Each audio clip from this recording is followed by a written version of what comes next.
Antakarana 1.5 Initiation.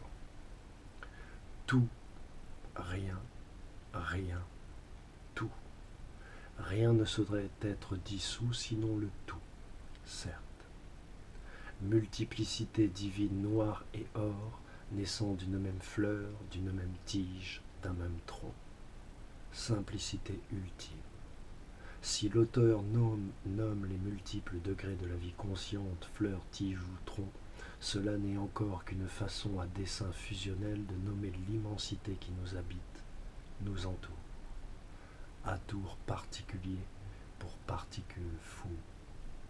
Ainsi, sens-tu à cet énervé, vierge consumée, comme tes membres supérieurs, originellement dédiés à la locomotion, libérés de cette fonction initiale quotidienne, s'ennuient et se perdent dans des tics et mimiques ridicules, ni féminines, ni masculines, et dont les plus symptomatiques sont, en nos cités, la cigarette et le verre d'alcool, sentant, bruyamment, coléreux ou faux calme, résigné, mais toujours au fond tant qu'en forme et à moyen terme, très pugnacement spermicide pour l'ensemble de la cité, dès lors désintéressé, détourné, non point de ses aspirations propres, mais de la simple respiration.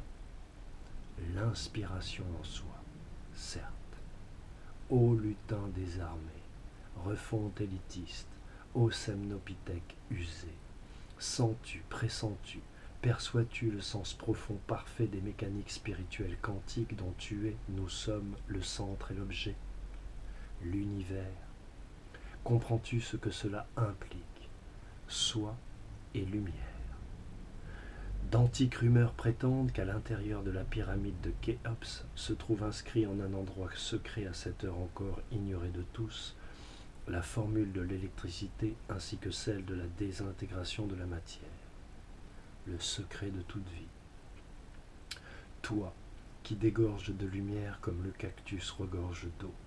Toi, qui n'es gorge, résonance, chair, lumière et mots, mais qui d'amère enivré t'assèche et t'assombrit. Sens-tu, pressens-tu, perçois-tu comme le puits de la vie ne saurait être et en vie et tari à la fois? Comprends-tu ce à quoi cela t'expose? Entends-tu les multiples et urticantes complaintes et plaintes de ces mélopées disgracieuses qu'inconséquents conscients nous nommons nos journées, nos nuits? Sphère de ressentis émotionnels pleine que l'on projette et extirpe de soi jusqu'à temps qu'un autre hôte nous les renvoie. Échos frontaux n'ayant d'égal en résonance intérieure que notre capacité à très justement résonner harmonieusement, s'étendre, entendre et tendre vers soi. Allégeance ultime vers une loi unique que l'antique chinois nommait les décrets du ciel, mais que nous autres postmodernes parfaits, nous nommons à dessein précis d'élargissement intime de notre perception commune la loi cosmique. Résonance, lumière, résistance, matière, esprit, eau.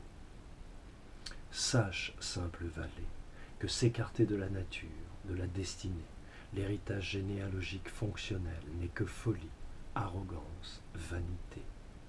Mais vanité des vanités, tu n'es point, certes. Nous n'avons soif que de vrai, nature, naturelle, inusée, inusable, table, ni à servir ni à desservir, mais à observer, pétrir, ni sentir ni savoir, mais voir, asseoir l'esprit, sous l'arche d'une aisance à sans cesse renouvelée et dans l'âtre toujours trop confiné de l'instant, saisir le soi constant, le soi et soi, centre et sein matriciel unique, outil pudique intime ultime que l'iris suprême, l'humain, en ses doigts, son âme, ses mains, de toute infinitude possède, mais ne nous rétrocède qu'à vil prix.